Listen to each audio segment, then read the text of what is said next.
Hello, and welcome to my channel, Reading Little Blue Books Out Loud. This is a little blue book. As you can see, it's very small. It is Little Blue Book number 1263, and it is entitled The Serpent's Tooth and Other Stories, written by Clay Fawkes. F-U-L-K-S. Fawkes. This is part 2, and we left off at the top of page 15, and we are reading the first story, The Serpent's Tooth. "Boys!" exclaimed Cotton in surprise. "Since when did Greenbrier become a co-ed school?" "Why, didn't you know that Greenbrier had been made a co-ed school?" she countered, surprised in her turn. "Well, if it wasn't organized that way," said Cotton, "I know, because I helped get it up." "Yes, it was a girls' college at first," agreed Mildred. "But about 2 years ago, old Mr. Henry Donaldson died, leaving the college an endowment of $100,000, on condition that it be made co-educational, and the condition was met more than a year ago." "Well, that spells the ruin of Greenbrier College," announced his reverence sententiously. "No wonder they have kept the matter a secret." "Well, I shouldn't think it has been any secret about it," Mildred demurred. "The facts were published in the newspaper at the time." "I don't read the papers very close," admitted his reverence. "Nothing but the funny page. I always read it. Sometimes, you know, you can get a good moral lesson from the funny page." "I don't know," said Mildred absently. "Brother Smith was telling me a few days ago," said Brother Cotton, veering the course of the conversation. "It was while I was at the association over at Mount Olive last week, that many colleges are being terribly corrupted by some magazine or other, I forget its name, published Somers." "Leroy," Miss Cotton spoke up timidly, "haven't I asked you not to mention that in the presence of the children?"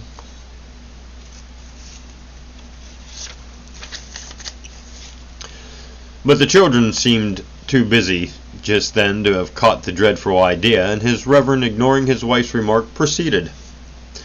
"This magazine was being bootlegged about college campuses all over the country by the worst class of college boys. I guess you don't know anything about that." "Not a thing," Mildred answered. "Well, I don't really suppose that a thing like that had crawled into the sacred groves of Greenbrier yet." Cotton concluded the topic. Then the good man bethought himself of another serpent lurking in the precincts of even some Christian educational institutions. "What about evolution? I suppose you was taught that your mama evolved from a monkey?" Cotton quizzed. "Well, no," Mildred drawled. "I don't recall that Mama's genealogy was discussed. I studied biology, yes." "Don't most biologies teach evolution?" he pursued. "To be sure, biology teaches evolution," she replied. "Why not?" "Why not?" echoed Cotton. "Why not? Because the Word of God teaches that man was created out of the dust of the earth. God breathed into his nostrils, and he became a living soul." And Cotton's eyes gleamed with righteous indignation. Under the stress of emotion, Cotton occasionally reverted to his native patois, and as he said nostrils, he struck the table a blow with his fist that toppled over most of the slender glassware. "Leroy!" Miss Cotton protested mildly. "I wish you wouldn't be so rambunctious at other people's table."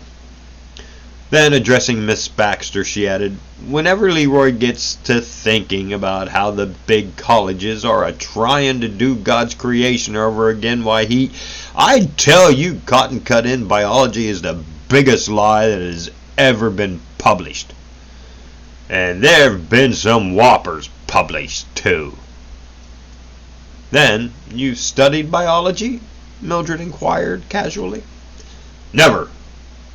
Dirtied my hands on one," said the minister severely. "Mildred," Sarah said with emphasis, "don't let me hear again of you reading anything your pastor wouldn't read." Mildred bit her lips, but said nothing. The Cottons soon returned home. Chapter 3. Mildred Baxter, at 19, was already entering the stage of intellectual growth when cruel disillusions, unbidden, began stealing into the mind. Her hometown, her best friends, even her aunt, she had to acknowledge to herself, were not the same she had left behind when she went off to college. The town was smaller and dirtier. Her friends had become more, instead of less, awkward and adolescent, and her aunt, harder, narrower, gloomier. These discoveries sorely vexed her. She winced at the thought of being accused of disloyalty by her friends, and of ingratitude by her aunt. She considered herself a simple, unaffected, democratic girl, with just a recent touch of urbanity. She disliked very much the idea of her being taken up as uppish or contemptuous toward anyone. She attended church and Sunday school as she had always done, partly, however, because she felt that she had to have some place to go to. She had to have some place to go to, and her going soon became a concession to her aunt and the town. She listened politely to the vulgar vanities and inanities of cotton and tried conscientiously to keep a straight face. She dropped a small coin in the collection plate every time it was passed, despite that she would have preferred to invest the money in books and magazines. She even played the church organ occasionally while sweating unwashed yahoos bawled onward Christian soldier in her ears. Millie liked music, even of the sacred variety, though she could not forget John Tanner's quip, "Whatever is too silly to be said can be sung." But she refused, positively and finally, to take any further part in the services. At length, when Cotton's last blustering efforts to induce her to take a class in Sunday school had failed, he publicly exhortated her, by the plainest implication, in a pulpit broadside aimed against the aesthetic tendencies of higher education. He also charged that, in consequence of aesthetic teachings, that is atheistic.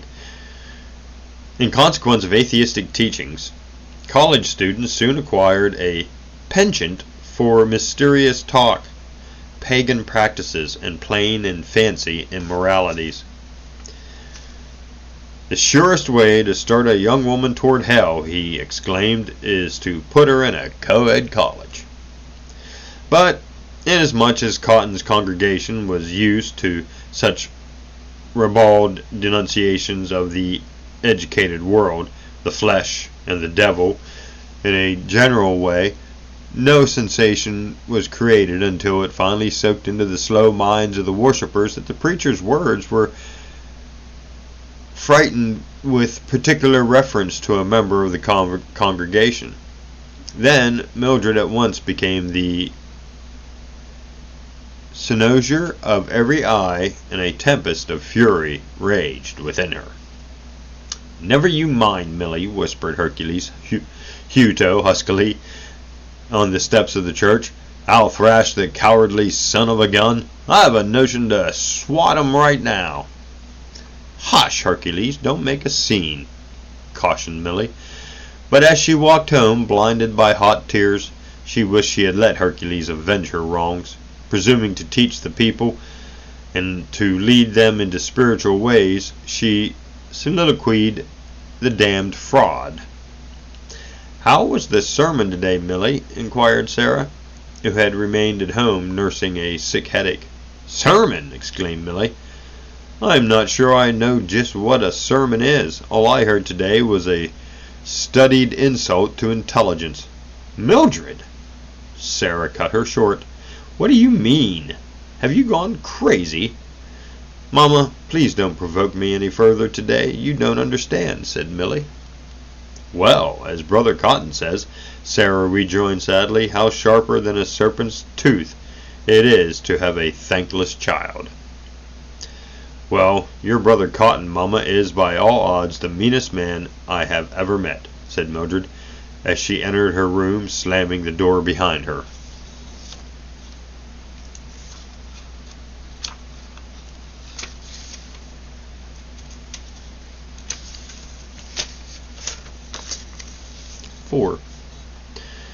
The week following Brother Cotton's sermon denouncing the atheistic results of higher education, the gossips of Stony Point were very busy.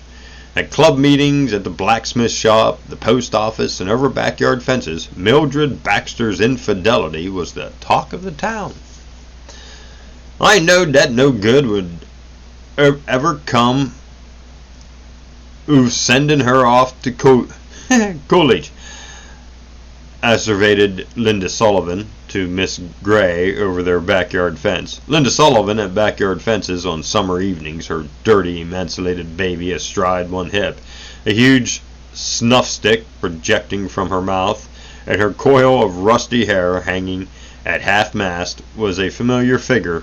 Familiar she was to Stony Point, and yet Linda Sullivan was forced to remain in the background until a village scandal started or some big bug of the town was caught sinning.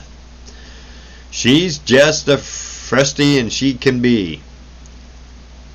Hain't you noticed how different she is from what she was when she went off last fall?" "Yes, I have," agreed Miss Gray. "She oughter be put to work. She ain't no bettin' the rest of us." "If she had to take a washing for a living like I do," resumed Linda, "she'd see things different. I hear it whispered that she is liable to be turned out of the church. She told Angie Jackson that she accepted every word you've that stuff about evolution, and you know if that is so, we can't let her stay in our church. I wonder if Brother Cotton has heard about her evolution. Somebody ought to tell him." But Linda was now out of breath. "Some folks is sorry for Miss Sarah, but here's one that ain't," says Mrs. Gray. "She orter knowed better send that gal off to college. Anyhow, I could have told her that this higher education would be the ruin of that gal. I've been a watchin' of it all my life. I never known it to fail." "We'll see what the big meetin' does for her. You know, it starts next week," Linda reminded her. "The big meetin'? Did start next week, and so did the Scopes trial over at Dayton." Mildred had quietly determined never to go into the Baptist church house at Stony Point again, and she was adhering to that resolution despite the prayers and pleadings of her aunt and friends. "Why won't you go, Mildred?" begged Sarah. "Because," answered Mildred, "I don't want to be insulted, and I don't belong there." "Well, just as Brother Cotton says," lamented Sarah, "how sharper than a serpent's tooth it is to have a thankless child." That ever-reoccurring phrase about the serpent's tooth was getting on Mildred's nerves, but she suppressed that stinging retort that now took shape in her mind. Great interest was being manifested in the revival now going on, and there was also much learned discussion of the Scopes case between meeting hours. Indeed, the preacher referred